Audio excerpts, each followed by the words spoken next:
All right, so we had the privilege on our trip to visit Diana Shine, who is a great acrylic artist and incredible teacher. She's been teaching for years, and we were able to sit down with her, talk about paints and colors and all sorts of cool stuff. But we also got her to do a little demonstration about mixing color and how to keep your palette organized.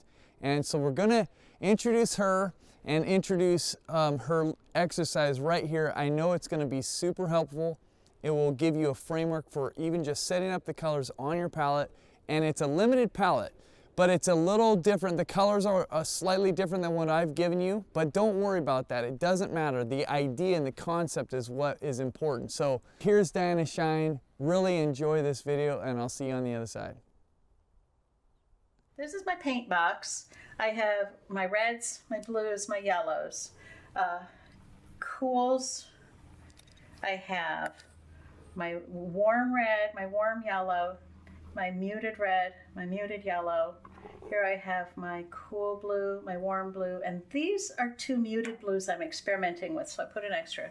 This thing is a wet paper towel. It keeps these wet in the box. So I don't ever have to change this box, just scrape off the crunchy stuff on the outside. And this is what I travel with instead of piles and piles of paint tubes. Yeah. This and a big jar of white. Yeah. I love it. What are the three colors that you're going to put down, and then a little bit about like why the limited palette again? Just okay. Well, first a little bit about this palette. It has a lid that snaps on tight.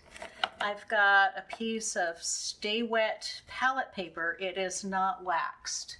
A lot of people make the mistake of putting a waxed or waterproof thing here, and it doesn't work. What you want this to do is wick the water up from these paper towels underneath like a sponge, and it'll keep the paint moist, and it'll keep my paint moist for up to a month. So that's what this palette is about. Here's my white, and I'm going to describe how I set the palette up.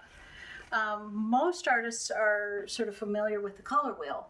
That's the most basic color tool we have. Here are my cool colors. White and blue are the colors of ice and snow and cold shadows, cool colors. And if I want to cool something off during my painting session, I will reach for this side of the palette, white or blue or a combination of white and blue.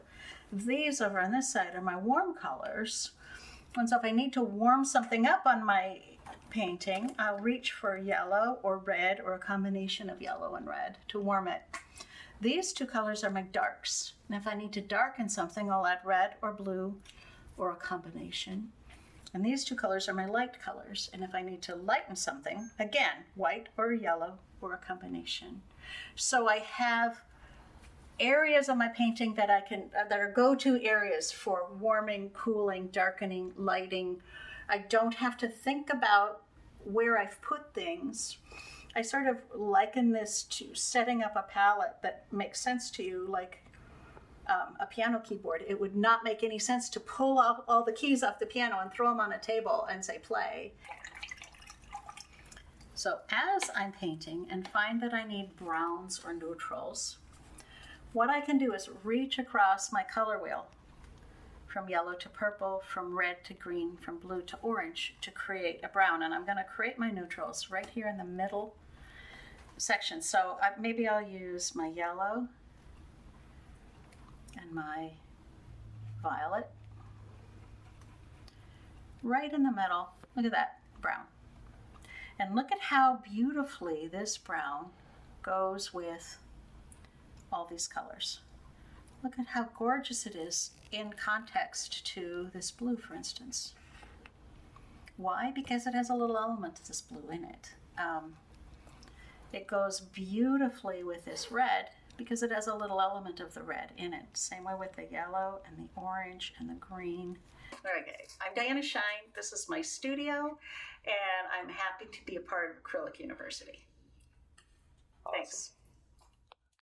So wasn't that super helpful to see the way that Diana organizes her palette and mixes and keeps track of all that? The next video that we're going to have is going to be an exercise where I'll take you and we'll use that same idea and we'll begin mixing some of these colors that we're using in our palette. So I will see you in the next video.